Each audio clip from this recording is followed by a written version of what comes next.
Dito sa Hebreo 12.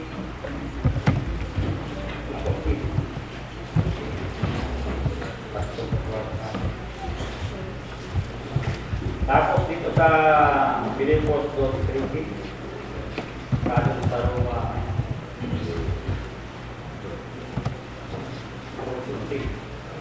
Dito sa Hebreo J1J. 2:14. Sabi niya dito, sundin ang kapayapaan sa lahat ng mga tao. Kung walang pagpapakabanal, sino man ay hindi makita ang ating Panginoon. Dito sa Filipos, at dito, sapagkat Diyos ang gumagawa sa inyo, maging sa pagnanasa at sa paggawa ayon sa kanyang kalooban. Doon sa Roma 12:11, huwag mga tamad sa pagsusumikap, maningas, paglilingkod. Pagkanta pa yan tayo malangin, pagkanta tayo ni Brother Git. Mga pangyayari sa lahat, sa hindi makakalimutan na ginawa niya ng nalipid Panginoon, susunod siya ng Espiritu, bigyan ng kamulungan sa pangyayari ng upang kami mapagpala at makakain sa Panginoon. Sa pangalan ng Jesus Cristo. Amen. Dito sa ating data, napapalo natin sa yung ating decide to be a servant of God. Yung pagnanasa, yung sanctified, lubusang pagpapakabanal at yung lingkod ng Diyos. Kaya papalot na doon, kailan natin gawin tayo na ating sasalakayin. Katanungan sa bawat isa ating mga minamahal na kapatid. Bakit tayo narito sa bayan parang ito? Alam ko ang Diyos ang siyang gumagawa sa bawat isa sa atin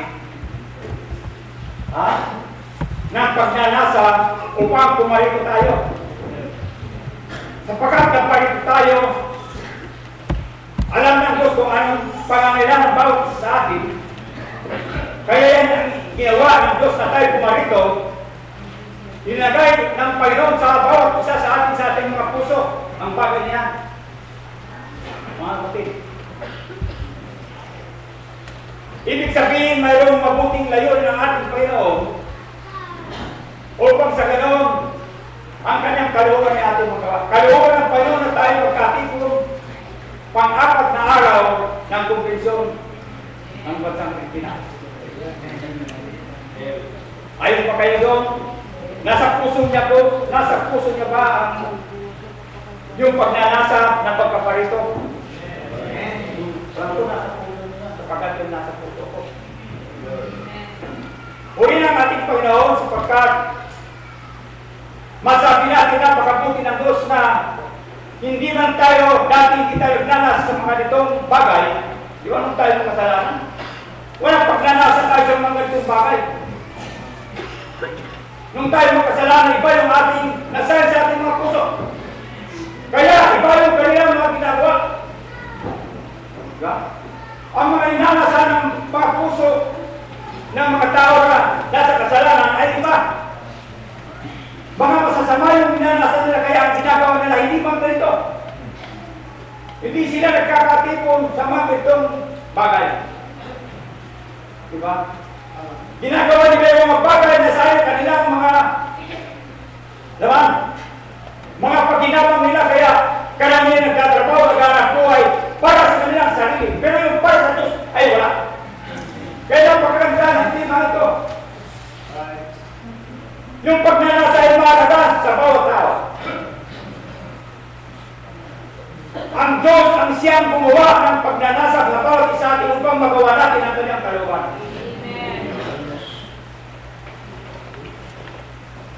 Sa pamagitan ng kanyang ginawa,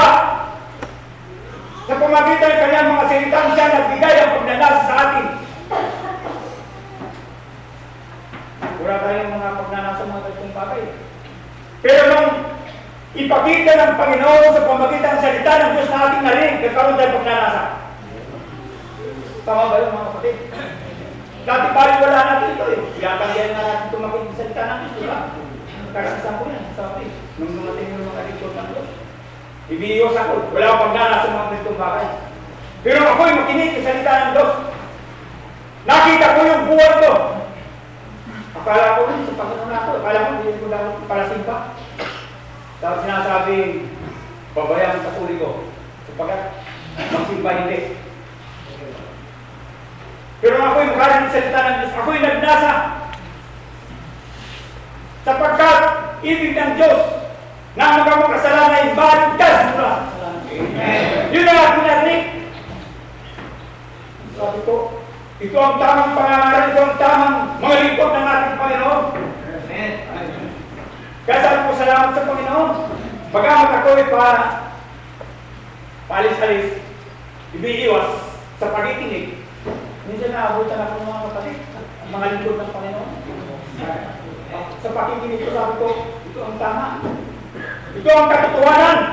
Kaya mga kapatid, wala pa kalindangan ang tinanggap natin ay nasa katotohanan. Mga kapatid, salamat sa Diyos. Nung makita ko ng makasalanan ay mahal ng Diyos, diba? Ganyan lang ang pagkitan ng Diyos ng butan. Binigay niya ang kanyang buksong na upang sinunod sa kanya suwang para tayo, huwag mapama, kundi magkaroon ng buhay na walang kanya. Kaya si Kristo yung Diyos na nawag dito sa lupa. Magkagawang tao pa ang tao nagkasalay. Tumusin sa pamagitan ng kanyang dugo. Nagkagawang tao siya.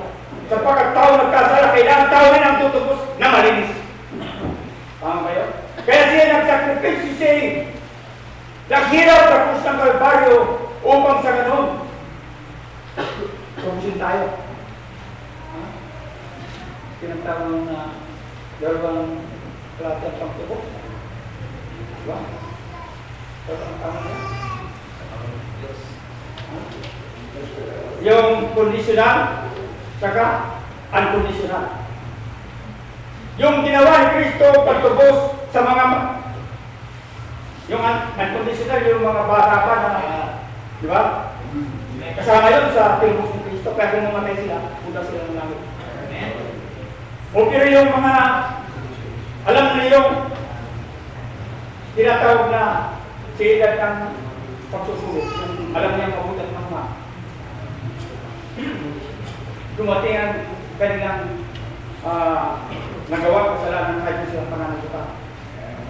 Kung siya ito sasampalataya, kondisyon na yun, maliligtas siya.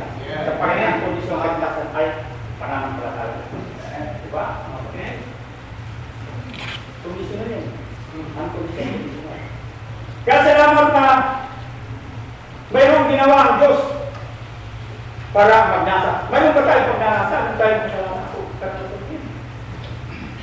Pinagnasahan ko ako maligtas ng nasa. Sapagkat hindi natin maaabot ito yung desire to be sanctified servant of God. Walang lingkod, walang lumos na makapag-giling kung hindi natin kananasan ito. Kaya kailangan ay maligtas muna sa kasalanan. Yan ang paraan ng Diyos. Yan ang unang paraan ng Panginoon upang makapag-giligtas tayo sa ating Panginoon. Ang kaligtasan na ito ay alam ng paraan sa lahat ng nakakarinig ng pangangaralagian na aral ng mga lingkod ng Diyos. Yung kaligtasan.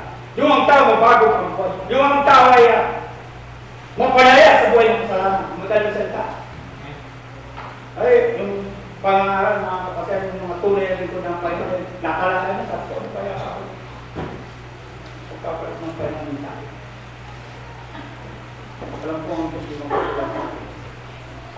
Kaya, kailangan ay maranasan muna natin yung dakilang kaligtasan ng ibig ng Diyos sa bawat isa atin. Sa bawat tao, ibig ng Diyos maligtas, sapagkat sinampara ng Panginoon upang maabot natin ang bagay niya, yung sanctified. Kaya, kailangan maligtas. Ang kaligtasan ay matatamo ito. Hindi bukas. Ngayon ang araw ng kaligtasan, kung ikaw magsisisi, sapagkat ang kondisyon ng pagpapatawad ay pagsisisi. Hindi ka naman makalapit sa panuningin ka ng tawag na nagmamalag ka. Siyempre, magpapakatama ka katulad ng maniningin ng Diyos. Diyos ko, mabag ka sa aking isang makasalanan. Kinatanggap ko ba ito ang makasalanan? Nagpapakababa ka ba sa harapan ng ating Panginoon? Yan kailangan ng kapatid. Kaya kung mataas ang mga sinuman, kaya magpakababa, yan ang nais ng Panginoon. Doon nakagagawa ang Diyos sa buhay ng tao. Kaya magpapataas ka, ayaw ng Panginoon mo. Gusto naman magpakababa. Kaya kung kinatanggap mo ikaw, sa huwag ito, magturo na iba.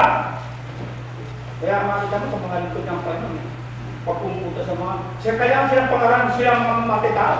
Ay ikaw, mabait ka na, pero nagmumura ka. Nagsisinungan ka. Kailangan ka rin mga patawad, maliit, nakasalat malaking kisang, kaya mga patawad ka, maranasan mo sa patawaran. Kaya ako nagkakatiyak sapagkat sila ng Biblia. Kung pinapayag natin ating isang tapat siya at balat tayo kakatawad. Tapat ang Diyos na magpapatawad, sino man nagsisisi. Pinayag ko naman kapatid. Pero mayroon ka pa rin ako, tatalikulang mo sa salamat. Lumakad ka, patungo sa pagsunod sa kalooban ng ating Panginoon. Hindi ba yung yung sa Isaya? Isa na masama kami ng lakad, anong bahay sa pagkakawad sa ating at siya yung pagkakawan ng sakana. Hindi ba karanasan ng mga anak ng Isya? Karanasan ng mga nalikas mo sa parang ginawa natin. Pagsisisi, sabi ng mga maraming kong mga ibang mga rin. Ang pagsisisi ay hindi dito, hindi kundi sa puso. Kung sa puso, tatayo dito sa kasalanan mo. Kiyakan mo. Siyempre, sampalatayaan mo ang Panginoon. Sampalatayaan ginawa ng mga ating Panginoon. Sa puso rin, sabi ng Roma, 10:10, kung basahin mo, naroon mo. Kung yan ay nananampalatay sa puso, sigurado, matatango mo ang kaligtasan. Yung dalawang kondisyon. Ayun po pagkabigat ng ibang mga ral, manampalatayang kondisyon ng kaligtasan, manampalatayang pagsisisi, dalawang kondisyon. Ang dalawang yan ay kondisyon ng kaligtasan ng mga kapatid. Tawag yun. Tawag mga kapatid. Kaya kung ako magsisisi, manampalatayang, pinatawag, pinawag ko, inalis ako ng sa Panginoon. Totoong inalis sa buhay ng kasalanan. Pasimula na makapaglingkod sa Panginoon. Hindi yung magaling kang mangaral. Hindi pa sa mga sikta ng religion eh. Magaling mag-convince. Magaling mag-convince sa mga tao kung ano ang mga tunong-tunong. Dahil sa pira kung ano mamatay. Napag-convince sila sa tao. Hindi sila tunay na lingkod ng Panginoon. Hindi sila tunay na lingkod. Bakit? Walang tunay na lingkod. May kasalanan dito. Ang tunay na lingkod ng Panginoon ay yung dagdas nila. Ngayon kung naritas ka mula sa kasalanan mga ginamahal yung kasalanan mong ginawa yung lang mga patawad, yun lang ay inalis ng Panginoon. Di ba? Pero, hindi siya yung makapagintog na sa Panginoon. Kaya ginagawa mo natin yun. Ginagawa mo natin yun. Tama ba yun? Hindi ka na Panginoon. Huwag mong sabihin, hindi ka na gusto ng Panginoon. Binibigyan ka ng pagnanasa na gumawa ka para sa Panginoon. Gumagawa pa tayo para sa Panginoon? Yung mga bagong ligtas mula sa kasalanan? Kaya gumawa tayo kung binigyan, sigurado ang mga siya. Nagbibigyan ang Diyos ng pagnanasa para magawa natin yung ginagawa ng Panginoon. Yung inuutos ng Panginoon ay magawa natin. Ano ba ang inuutos ng Panginoon? Unang tanggapin natin tayo. Magbasa ng Biblia. Nagbabasa pa kayo ng Biblia yung mga bagong tanggap sa Panginoon? Bakit? Ang salita ng Diyos, tutulungan na tayo kung ang dapat natin gawin. Diba? Tapos, manalangin. Ang mga kapatid, salamat sa Panginoon. Pag yan ay ginagawa mo, bagay niya, pag bago ako yan ang aking sinasabi, na lang yung parang papatukot na ako. Nung ako'y maritas mula sa kasalanan, magbasa ng Biblia. Alam mo, wala lang ko sa pagbasa ng Biblia. Wala mga basa nung wala akong hilig dyan, pero ako'y maritas na lang. Yung pagnanasa ng basa ng basa. Yung pala, nabasa ko po. Tama ka na may natulong ba? Meron parang nakakambit sa tulong eh. Kaya po ka po. Ipapamay mo. Kaya naman sabi ng di ba? Sabi ko na naman ng pagod tinututuruan tayo na, di ba? Yan nagsasansala, meron ko pang business yan, di ba? Kung meron ko pang namali, makakapagkakabot, maaalis ka. Tapos pananalangin mga kapatid. Kung nakalakay na patungkol sa pananalangin, sa'yo pag-itipagutot sa Panginoon. Kahit kailangan mo ng lakas sa Panginoon, kaya dumating ko sa Panginoon. Tulungan tayo natin. Kung tayo wala sa Panginoon, wala tayo magkakailangan, hindi tayo tulong sa Panginoon upang sa Panginoon. Makapagpatuloy tayo sa paglilingkod sa ating Panginoon. Amen. Di ba mga kapatid? Hindi natin kaya, kung sa Panginoon, hindi tayo tutulungan.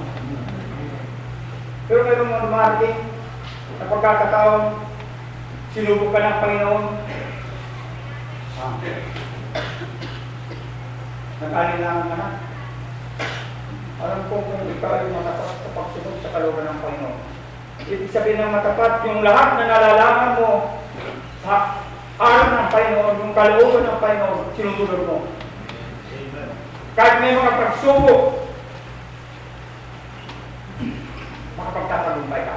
Para patuloy ka, maawag mo mga bagay yan. Yung isang pamamabayan. Ano? Ba't sa sinabi ng Biblia, tayo yung matalino sa ganung kalalagayan. Sabi dito sa Mateo, yan ang kalagayan na kailangan magawa natin.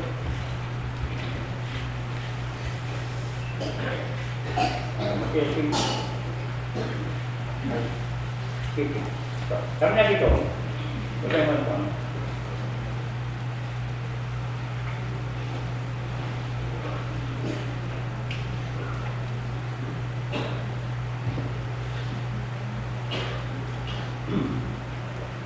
Sabi dito, kaya ang bawat tumirinig sa ating mga salita, salitang ito ay ginagawa tayo matutulad sa isang taong matalino na itinayo ang kanyang bahay sa ibabaw ng bato at lumakpak ang ulan at bumaha at umihip ang mga hangin at tinampas ang bahay ngayon at hindi nabagsak sapagkat natatayo sa bato.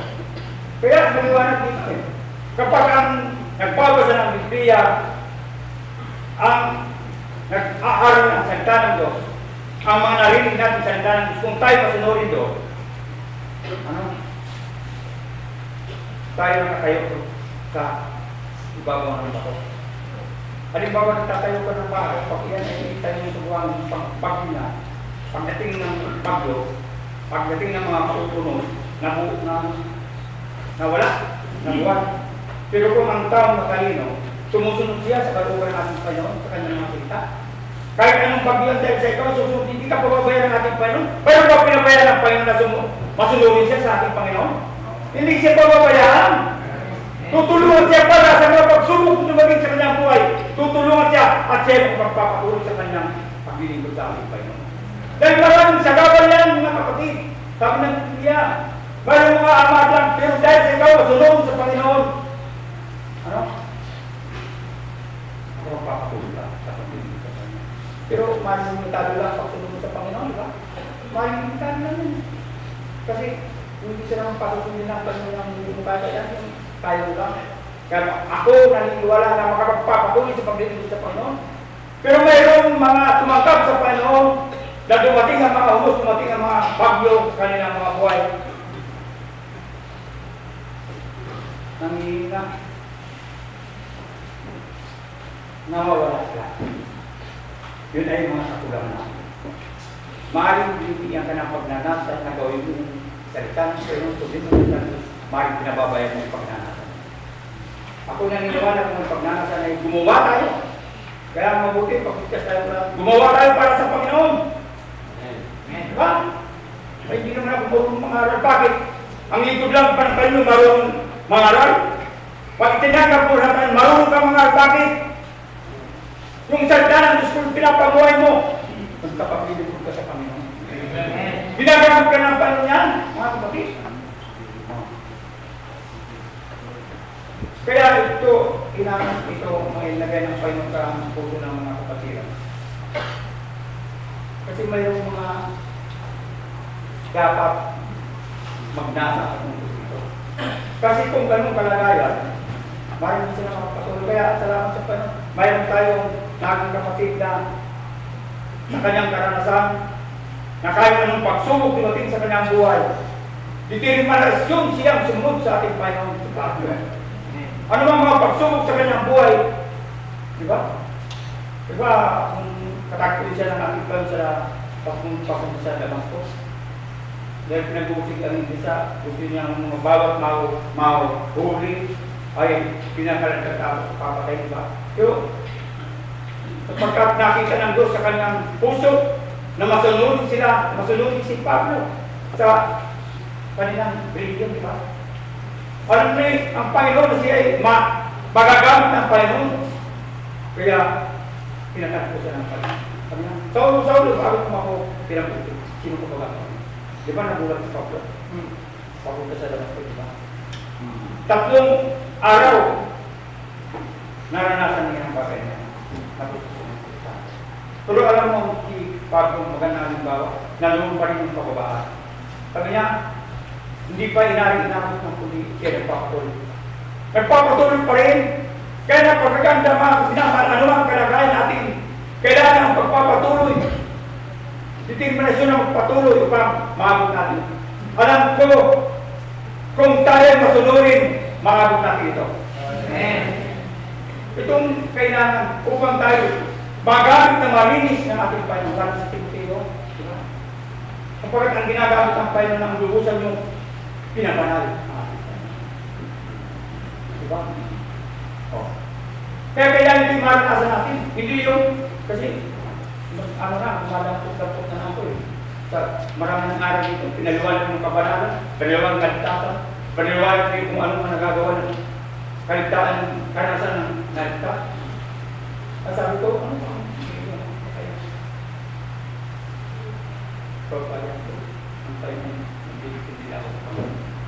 Kaya mga kapatid, sa ating pagpapatuloy, ito kailangan maabot natin ito. Upang magkaroon tayo ng tapang, kapangyarihan. Ano? Ano? Pinig mo mula sa Diyos na, kapangyarihan. Pag naabot natin ito ang pinakamaganda. Lubos na tayo masusunod ng palawan natin. Yung masanpay kung lubos ang tayo. Ang madaling salita, malinis ang puso para tayo magamit ng Panginoon sa paglilingkod sa Kanya. Ang lubusan. Hindi tayo magagamit ng lubusan ng Panginoon kung hindi tayo sa nakabalan. Sa mga, hindi ko na ipapaliwanan, napaliwanan ng mga ako niya. Kaya salamat sa Panginoon. Kailangan maabot natin yan. Kung ating paglilingkod sa Panginoon, mayroon kayong katapatan paglilingkod sa Panginoon sa Bikama, Roma, yan ang kondisyon ng Panginoon para maabot natin ito. Yung ihandog natin ating buhay. Sa Roma, 12:1. Dito,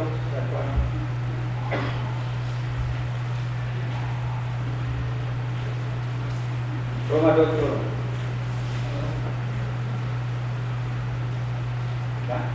Kaya lang, kasi pinangangalit ko sa inyo, alang-alang sa mga kabagan ng Diyos, na inyong iharap ang inyong mga katawan, na hay buhay, banal na kaya sa Diyos na siya yung katampatan pagkaba. Katampatan, paglilingkod sa Panginoon, sabi dito, kakawan, reasonable service, di ba, paglilingkod sa Panginoon. Yung ating paggawa, yung ating paglilingkod ba sa Panginoon ay kaya-aya. Kayo naman nakakalam yan eh.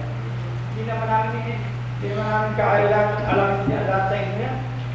Kayo nakakalam ng sarili nyo, kaya maganda yung nagsasaliksik sa sarili, pinapasaliksik sa Panginoon.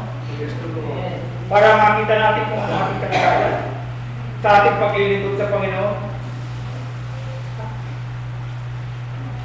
Makikita na, malalaman natin sa pamagitan ng pagsasaliksik sa ating sarili, makikita natin sa makita natin sa pamagitan ng salita ng Diyos, masasalita sa pamagitan ng salita ng Diyos, makikita natin sa ating kalagayan. Ang ating pang paglilingkod sa Panginoon ay karapat-dapat, kaya-kaya ba sa harapan ng ating Panginoon? Sa bawat isa sa atin, sa mga ligtas na mula sa kasalanan, mayroon tayong dapat gawin para sa atin. Mayroon tayong dapat gawin sa individual, sa paglilingkod sa Panginoon. Tama kayo mga kapatid. Sa paglilingkod sa Panginoon, mayroon pangkalahatan. Katulad nito, nandito tayo at pangkalahatan ng mga nandito tayo. Paglilingkod sa Panginoon. Di ba? Kaya ba ang mga bagay na yan sa atin? Webes, prayer meeting. Kaya ba ang ating pagpunta sa bahay panambahan? Oras ba, tamang oras ba ang ating pagpunta sa panambahan? Parang ano din eh, alas 8:30 na. Ayun, kung oras alas 8, oras ay kung oras alas 8, darating, alas 8:30 na. Parang ano din eh. Nalulungkot pa, kaya ba yan? Pag nalulungkot pa ang Diyos? Mga kapatid, ano ba ang pagnanasa? Ano ba ang ginagawa ang pagnanasa sa inyo? Kaya katanungan, kaya ba? Paglilingkod sa Panginoon. Binabayo yung wala nyo. Alam nyo mga minagong pagnanasa. Ang sapat ng bagay pagdalo kasi kailangan dumano tayo sa kanang Hebreo. Dumano sa gawain niya. Alam ko ang Diyos pinagtupulan sa bawat kasalanan. Amen. Sapat ang Panginoon para magawa natin ang ibig niya. Hindi siya magputos na hindi natin kaya. Pero kung ang pagdala sa nilagay sa bawat isa sa atin, hindi natin ginagawa, maaaring yung ating paglilingkod sa Panginoon ay hindi kaya. Ibig ng Diyos maging kaya ay bagay na yan. Oras alas 8 sa signal, alas 20 na naman. Kasi, alam mo, napakabuti ng Panginoon. Hindi niya pinitin siya eh. Kasi yung mga may trabaho, yung mga kumakalas, di ba? Kaya alas 20 na eh. Ano sa dumating alas 8? Pwede ba yan? Kaya ba yan? Sa bawat isa sa atin, man sa ibang komunikasyon, bayong ganyan. Tanungin nyo, sarili nyo. Tanungin ko yung sarili ko, kung kaya yung aking pagpunta sa panambahan. Oras! Halimbawa ang Panginoon magsabi, sa oras niyan, pupunta ko. Pag-uupog na yan, wala ka. Baka, maiwanan ka, mga kapatid. Di ba? Seryoso tayo pagdating sa spiritual na bagay. Ang Diyos din sila pabibiro, kaya kailangan maging seryoso tayo. Maliit na bagay kung nasusunod ko, ang malaking bagay masusunod mo. Kung nabukot mo ang mabigat na, mabukot mo ang mabigat. Hindi ka pwede magbuhat ng mabigat. Hindi mo kayang bumuhat ng mabigat kung ang magamit mo nabubuhat. Kaya tayo na pagkabutan pa hindi tayo pabubuhatin, hindi tayo pasusundin sa hindi natin kaya. Kaya kung ang pagkana sa nilagay sa ating puso, gawin natin. Kumuha ka ng paraan. Kung gusto mo sumunod, may paraan ka. Pero kung ayaw mo sumunod, may paraan ka. Amen. Tama. Thank you, brother. Simple lang mga kapatid.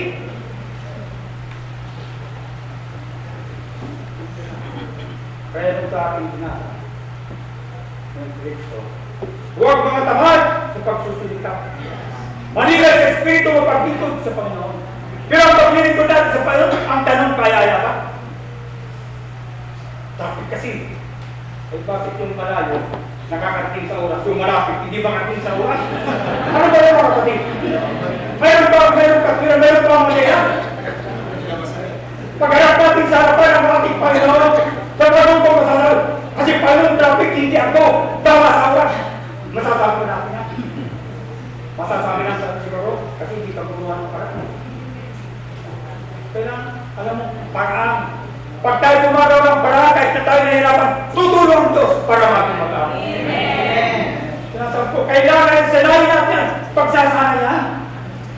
Matagal na sa Panginoon sasabing lingkod natin. Nahuli pa rin sa gawain.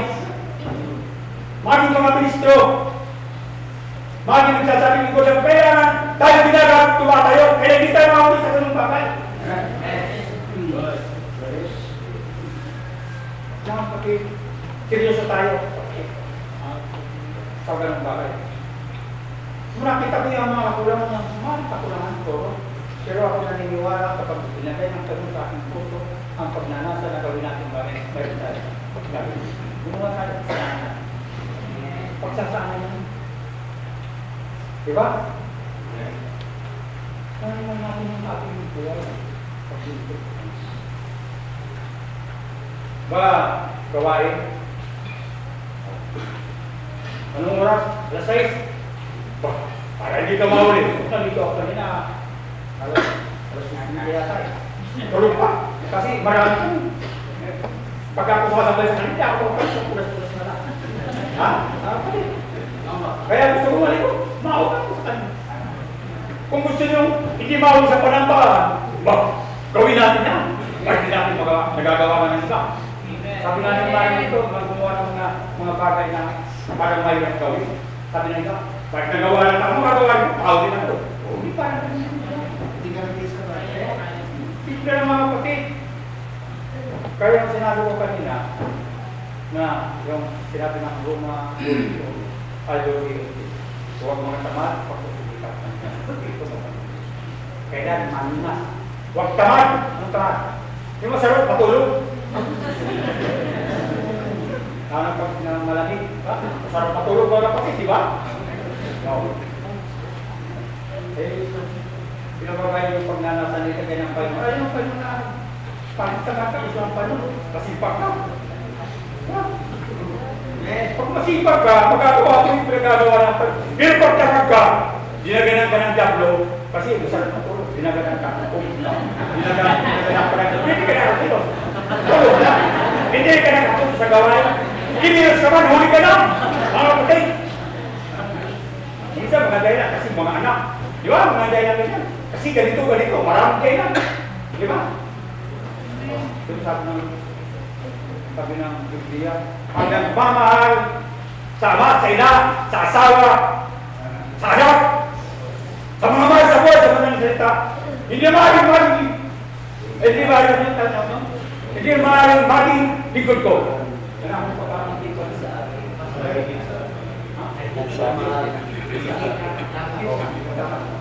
Ibig sabihin yung siya. Ibig sabihin, hindi mo mamahalin, hindi naman nagkakaroon sa sikta ng na mayroong narinig na kailangan pamulaan ng ating Panginoon eh. Tapos umalis na, iniwanan yung asawa, yung asa buhay, nagutong. Hindi ka, may kahit mo sa palo, hindi mo di ba? Kasi iniwanan sila, nagutong sila. Hindi naman ganyan. Ibig sabihin, hindi mabigat lang ang mga mahal mo sa buhay sa paglilingkod mo sa Panginoon. Tama ba yung mga kapatid?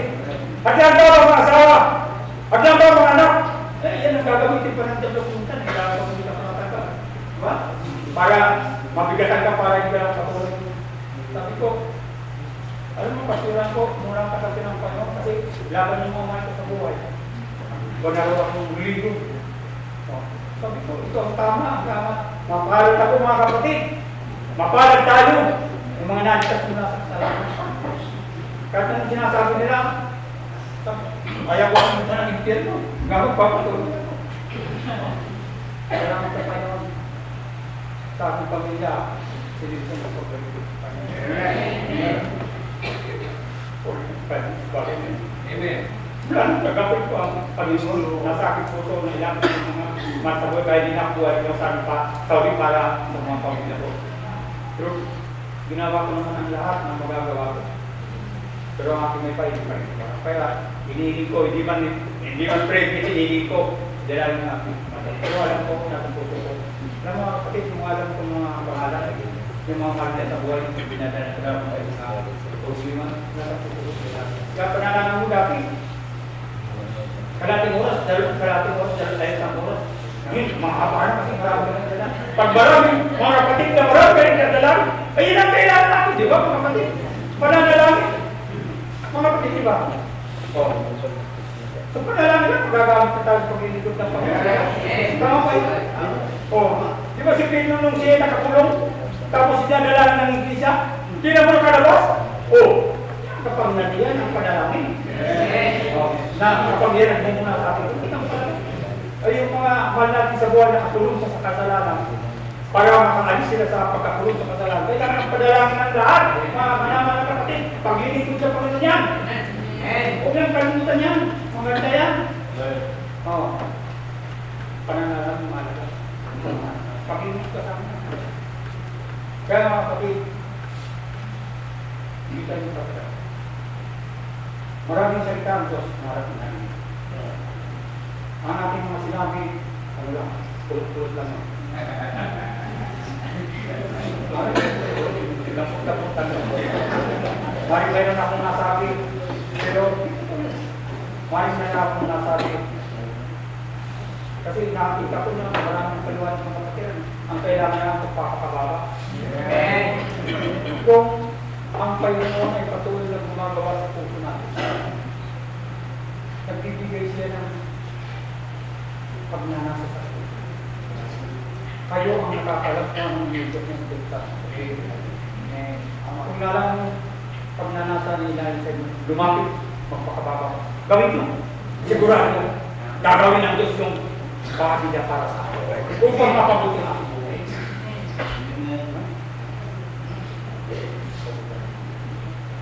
Gusto ko mapabuti ang aking buhay? Ako'y naniniwala pag tinanong ko ang tapos na agos natin ito. Yun ang pinakamaganda. Para tayo. Bakit? Tayo na sa katuwanan, tayo sa bahay ng Diyos, sa iglesia ng Diyos. Alam kung tayo ay ingatan ng Panginoon. Alam kung tayo lamang ang siya inaman, tayo ang hindi pababayan ng Panginoon. Pagdating ng Panginoon tayo bukod. Ito ang makasama? Darating na, marapit na lang. Sabi natin, marapit na lang. Yan na. Ang managalan natin kung ano tayo, kung ano ang ating kalagalan sa harapan ng ating Panginoon. Yun ang kailangan mga kapatid. Alam niyo ba kung saan tayo pupunta? Kung hindi pa kayo nagkakasigiw sa inyong buhay, nangungusap ang utusan sa inyo, lumabot kayo sa Panginoon, sigurado tiyak, gagawin ng Diyos yung bahagi niya para doon natin kakabutan. Yun lang, salita namin kayo.